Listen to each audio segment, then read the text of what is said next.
বলুন তো এটা কিসের পাতা? এটা কিসের পাতা ভাজি? হ্যাঁ, এটা কোনো পাতা না, এটা হচ্ছে পটল দিয়ে ভাজি করা হয়েছে। আর খেতে অসম্ভব মজা হয় এই পটল দিয়ে এভাবে ডিজাইন করে ভাজি করলে। এই পটল ভাজিটা আপনারা পোলাও বা গরম ভাতের সাথে খেতে পারেন, খুবই ভালো লাগে। আর ডাইনিং টেবিলে এটি রাখলে দেখতেও খুবই সুন্দর লাগে। আসসালামু আলাইকুম, কেমন আছেন সবাই? আজ আমি পটলকে ডিজাইন করে কেটে ভাজি করেছি। চলুন দেখা যাক এই পটলগুলো দিয়ে আমি কিভাবে ভাজি করেছি। এখানে আমি 500 গ্রাম পটল নিয়ে নিয়েছি, আর পটলটা অবশ্যই ফ্রেশ হতে হবে। এখন আমি পটলের উপরের খোসাটা ছাড়িয়ে নিয়েছি। কোনোভাবে মোটা খোসা ছাড়ানো যাবে না, পাতলা যে খোসাটা আছে সেটা ছাড়িয়ে নিতে হবে। আমি সবগুলো পাতলা খোসাটা ছাড়িয়ে নিয়েছি, চেষে নিয়েছি। এখন আমি ডিজাইন করে নেব, আর এটা খুবই সহজ, আপনাদেরকে দেখে বুঝে নিতে হবে। আমি এটি চাকু দিয়ে করছি, আপনারা চাইলে বটি দিয়েও করতে পারেন। প্রথমে পটলটা একটু এভাবে চ্যাপ্টা করে নেবেন হাত দিয়ে, তারপরে এক সাইড থেকে এভাবে কেটে নিতে হবে, তারপরেও আবার আরেক সাইড দিয়ে কেটে নিতে হবে। তাহলেই পাতার মতো শেপ চলে আসবে। যখন আপনি রান্না করবেন তখন এটা পাতার মতো শেপ চলে আসবে, কাঁচা অবস্থায় বোঝা যাবে না। আর এভাবে দেখতেই পাচ্ছেন আমি কিভাবে কেটে নিয়েছি, খুবই সুন্দর হয়। এভাবে আপনি একবার বাসায় ট্রাই করতে পারেন, দেখতেও খুবই সুন্দর লাগে, আবার খেতেও খুবই মজা হয়। এভাবে আমি সবগুলো পটল কেটে নিচ্ছি, আপনারা চাইলে বটি দিয়েও কেটে নিতে পারেন, বটি দিয়েও অনেক সুন্দর হয়। এভাবে সম্পূর্ণ পটল আমি কেটে নেব।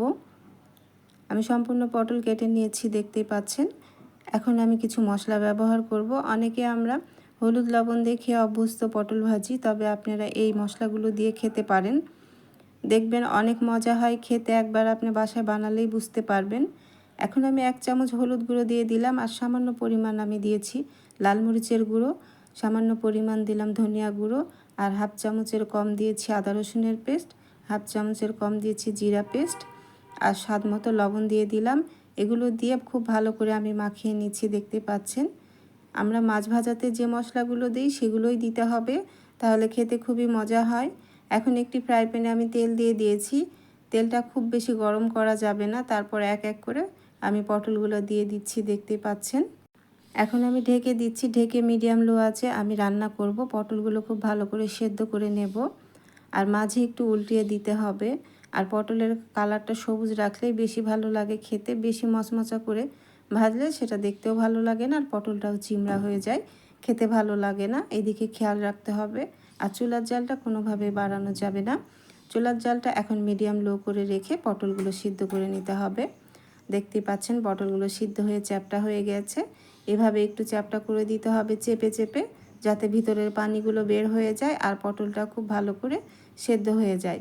পটলের পানি দিয়েই পটলটা সেদ্ধ হয়ে গেছে, দেখতেই পাচ্ছেন। পটলগুলো আমি একটু চ্যাপ্টা করে দিয়েছি চেপে চেপে, আর দেখতেই পাচ্ছেন ভাজা ভাজা হয়ে গেছে। এর থেকে বেশি ভাজলে এই পটল ভাজিটি খেতে ভালো লাগবে না। আর চুলোর জালটা বেশি বাড়িয়ে দেওয়া যাবে না, কারণ শুকনো মরিচের গুঁড়ো দিলে তখন হচ্ছে কালো হয়ে যায় পটলগুলো, বেশি খেতে ভালো লাগে না। এভাবে উল্টে পাল্টে আমি ভেজে নিয়েছি, দেখতে পাচ্ছেন কত সুন্দর পাতার শেপ চলে এসেছে। এখন আমি পটল ভাজিগুলো উঠিয়ে নেব, তৈরি হয়ে গেছে। খুবই অল্প সময় এই পটল ভাজিটা তৈরি হয়ে যায়, খেতেও খুবই ভালো লাগে, পোলাওয়ের সাথেও ভালো লাগে, গরম ভাতের সাথেও খেতে খুবই মজা হয়। এখন আমি ভাজিগুলো উঠিয়ে নিচ্ছি, তৈরি হয়ে গেছে, কালারটা ঠিক আছে, দেখতেই পাচ্ছেন। দেখে কেউ বুঝতেই পারবেন না যে এটা পটল দিয়ে তৈরি করা হয়েছে। দেখতে যতটা সুন্দর হয়েছে খেতেও অনেক মজা হয়েছে এই পটল ভাজি। আপনি আসছে ঈদে এভাবে ডাইনিং টেবিলে রাখতে পারেন। সবসময় মাংস খেতে ভালো লাগে না, এরকম ডিজাইন দিয়ে পটল ভাজি করে খেতে পারেন। আশা করছি ভালো লাগবে। রেসিপিটি ভালো লাগলে চ্যানেলটি সাবস্ক্রাইব করে রাখবেন ও একটি লাইক কমেন্ট শেয়ার করে দেবেন। আর যারা ফেসবুক পেজ থেকে আমার এই পটল ভাজির রেসিপিটি দেখছেন তারা অবশ্যই আমার ফেসবুক পেজটি ফলো দিয়ে রাখবেন ও একটি লাইক কমেন্ট ও শেয়ার করে রাখবেন। চলে আসবো আবার অন্য কোনো নতুন ও সহজ রেসিপি নিয়ে। আজ বিদায় নিচ্ছি, ভালো থাকবেন সবাই, আল্লাহ হাফিজ।